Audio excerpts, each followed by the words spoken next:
पहले आपको अपना कैपकट ओपन कर लेना है। अब हम सारे वीडियो क्लिप्स को बीट के अकॉर्डिंग एडजस्ट कर लेंगे। अगर आपको बीट के अकॉर्डिंग एडजस्ट करना नहीं आता तो मुझे कमेंट करना, मैं आपको इसके लिए एक स्पेशल वीडियो बना के दे दूंगा।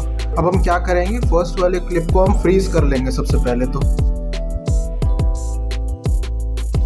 अब हम फ्रीज क्लिप को ओवरले पे ले आएंगे इस तरह से, और जो फालतू पार्ट है हम उसको डिलीट कर देंगे, या हम इसे स्प्लिट भी कर सकते हैं। देखिए इस तरह से हमें स्प्लिट करना है। अब हम क्या करेंगे, इसका बैकग्राउंड रिमूव करेंगे। ऑटो रिमूवल पे क्लिक करेंगे, इसका बैकग्राउंड रिमूव हो जाएगा। अब हम इसका फर्स्ट में की फ्रेमिंग देंगे और एक लास्ट में की फ्रेम देंगे। अब हम फर्स्ट की फ्रेम में आके इसको नीचे कर देंगे, जो हमने जिसका बैकग्राउंड रिमूव किया था। अब ऐसा करने पे एक एनिमेशन क्रिएट होके आएगा। अब हम ग्राफ पे क्लिक करके फ्लो टू ग्राफ को सिलेक्ट कर लेंगे, तो ये कुछ ऐसा बन के आएगा। अब हमें एक ओवरले वीडियो की ज़रूरत पड़ेगी। इस ओवरले का नाम है रिपल। अगर आपको चाहिए तो मुझे कमेंट कर देना। अब हम इस ओवरले को पूरी स्क्रीन में एडजस्ट कर लेंगे अच्छे से। अब स्प्लाइस पे क्लिक करके फिल्टर पे सिलेक्ट करेंगे। अब हम इफेक्ट में जाके शेक इफेक्ट को सिलेक्ट करेंगे।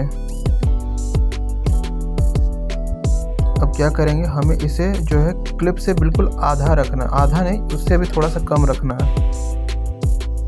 अब हम क्या करेंगे, इफेक्ट के फर्स्ट में एक की फ्रेम डाल के इसको हम रख लेंगे इतना, लगभग इंटेंसिटी को 20 के आसपास। अब हम क्या करेंगे, लास्ट में एक की फ्रेम डाल के इसको स्पीड और इंटेंसिटी दोनों को 0 कर देंगे। अब हम सेकंड क्लिप में भी वही करेंगे, फ्रीज करके इसको हम ओवरले पे ले आएंगे।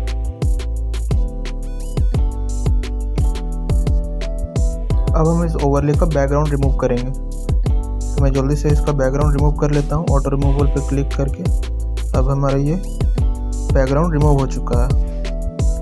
अब हम इसी जो ओवरले है इसे हम क्या करेंगे, इसे हम डुप्लीकेट करके नीचे ले आएंगे फिर से। अब हम जाएंगे मास्क में। मास्क में जाके हम इसको हॉरिजॉन्टल सिलेक्ट करेंगे और हम इसको 90 डिग्री पे रोटेट कर देंगे इसको।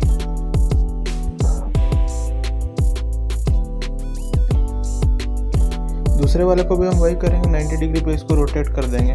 मेन हम लोग का एम है कि इसको दो पार्ट में डिवाइड किया जाए।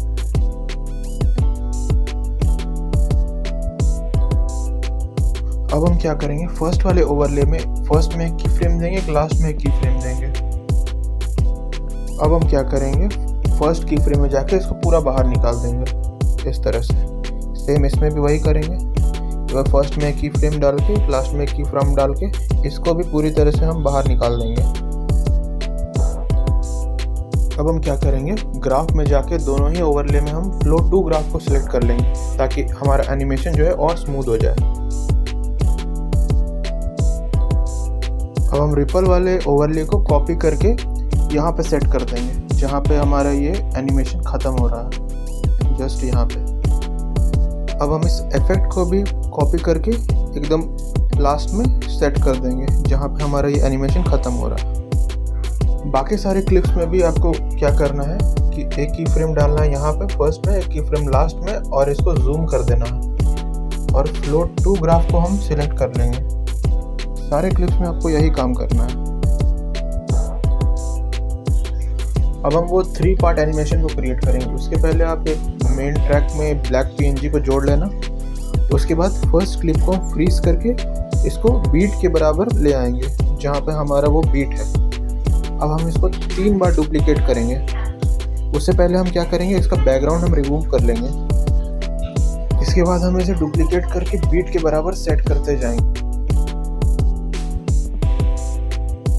इतना होने के बाद हम फिर से मास्क में जाएंगे और हॉरिजॉन्टल में जाके इसको 3 पार्ट्स में फिर से डिवाइड कर लेंगे।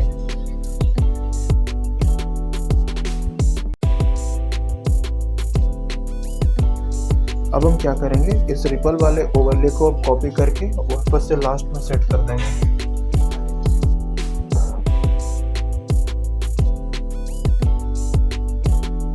अब हम क्या करेंगे, इस शेक इफेक्ट को कॉपी करके उस रिपल वाले एनिमेशन के जो हमने किया था वहाँ पे ले आएंगे।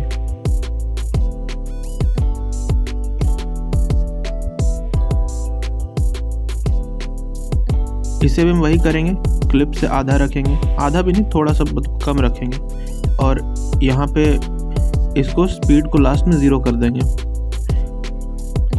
अब हमें उस जूम इन वाले एनिमेशन को क्रिएट करने के लिए फर्स्ट और लास्ट में की फ्रेम डाल के फर्स्ट में जाके इसको की फ्रेम में इसको जूम कर देना है ऐसे, और फ्लोट टू ग्राफ को हमें सिलेक्ट कर लेना है। सारे ही क्लिप्स में आपको यही काम करना है।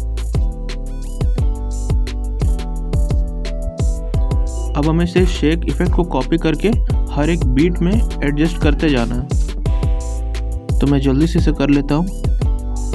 तो गाइस, हमारा वीडियो बन के रेडी हो चुका है। अब इसके रिजल्ट्स देखो।